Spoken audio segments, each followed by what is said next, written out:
हम हमेशा सोचते हैं ना कि मतलब जो हमारे हाथ में ये जो डिवाइस है हम्म। ये हमारा एक टूल है, मतलब हम जब चाहें इसे इस्तेमाल करते हैं। लेकिन आज के इस डीप डाइव में जो हम सोर्स देख रहे हैं, द डिजिटल लीश। हाँ, the digital leash breaking the cycle of phone addiction, उसमें एक बहुत ही डरावनी लाइन है कि हम फोन यूज नहीं कर रहे हैं बल्कि फोन हमें यूज कर रहा है। एग्जैक्टली। हाँ, तो आज हम इसी बात की गहराई में जाने वाले हैं कि कैसे ये जो हमारा बस 5 मिनट का बहाना होता है ना, अरे वो 5 मिनट तो कभी 5 मिनट रहते ही नहीं है। वही तो, वो छोटी छोटी आदतें हमारी पूरी दिनचर्या को कैसे कंट्रोल कर रही हैं। बिल्कुल। और ये कोई साइंस फिक्शन वाली बात नहीं है, ये हमारी एकदम रोजमर्रा की हकीकत बन चुकी है। हमारी जो ये डिजिटल आदतें हैं ना, वो हमारे बड़े फैसलों पर इतनी हावी हो चुकी हैं कि हमें इसका मतलब एहसास तक नहीं होता। सही बात है। सुबह उठते ही सबसे पहले स्क्रीन देखना, खाते वक्त फोन, सोने से पहले फोन। और सबसे बड़ा धोखा जो हम खुद को देते हैं कि यार मैं बस 5 मिनट के लिए यूट्यूब शॉर्ट्स देखूंगा। हाँ, वो डूम स्क्रॉलिंग। बिल्कुल। और फिर अचानक रात के 2 बज रहे होते हैं और हम यूट्यूब पर किसी अनजान इंसान को जंगल में मिट्टी का घर बनाते हुए देख रहे होते हैं। मतलब सोचिए। हाँ हाँ, एकदम सही कहा। और मजे की बात यह है कि ये ना कोई इत्तेफाक नहीं है। मतलब टेक कंपनियों का जो पूरा बिजनेस मॉडल है, वो हमारी अटेंशन पर ही टिका हुआ है। अच्छा, तो ये बस 5 मिनट वाला जाल। वो दरअसल एक बहुत ही सोची समझी साइकोलॉजिकल ट्रिक है। पर ये ट्रिक काम कैसे करती है? मतलब हम सबको पता है कि हम अपना समय बर्बाद कर रहे हैं, फिर भी हम रुक क्यों नहीं पाते?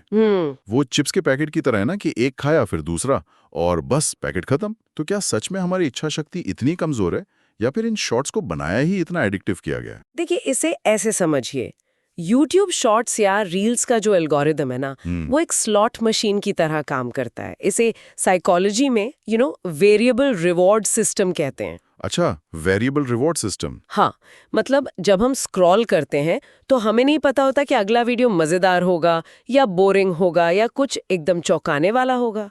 तो वो सस्पेंस बना रहता है। एग्जैक्टली। और यही अनिश्चितता हमारे दिमाग में डोपामीन रिलीज करती है। दिमाग को वो अगला हिट चाहिए होता है और उसी चक्कर में हम बस स्क्रॉल करते चले जाते हैं।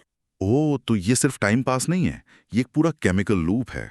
सोर्स में एक लाइन थी ना कि सपने बड़े हैं पर आदतें वीक हैं। हाँ। और यही सबसे बड़ा नुकसान है।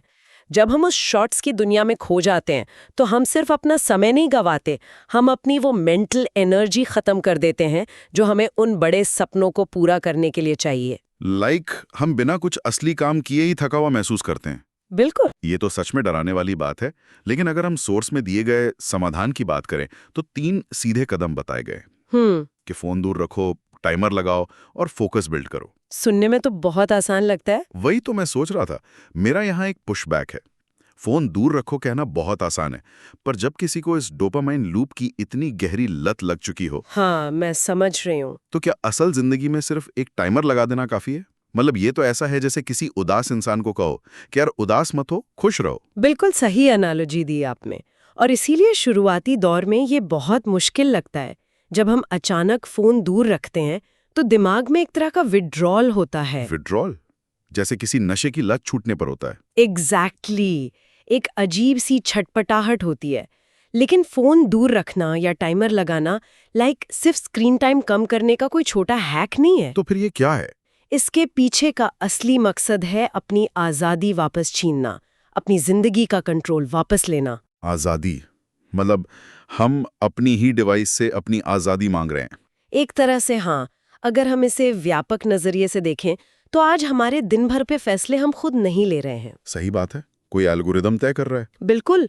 वो तय कर रहे हैं कि हम क्या देखेंगे, क्या सोचेंगे और यहाँ तक कि क्या महसूस करेंगे। ओह, तो जो सोर्स में लिखा है कि या तो तुम कंट्रोल करो या तुम्हारी लाइफ कंट्रोल हो जाएगी, उसका यही मतलब है? 100%।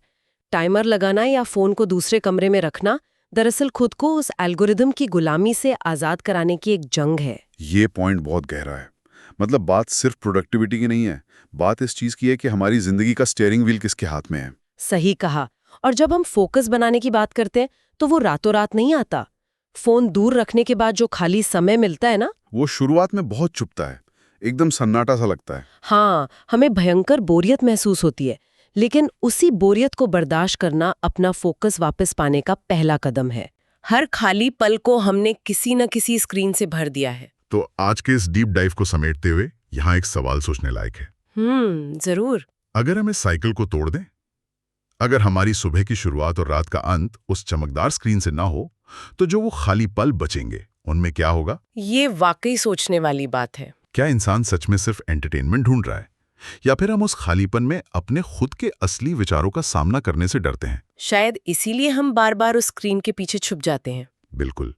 अगली बार जब हाथ खुद ब खुद फोन की तरफ बढ़े, तो एक पल रुक कर इस बारे में सोचना बहुत जरूरी है।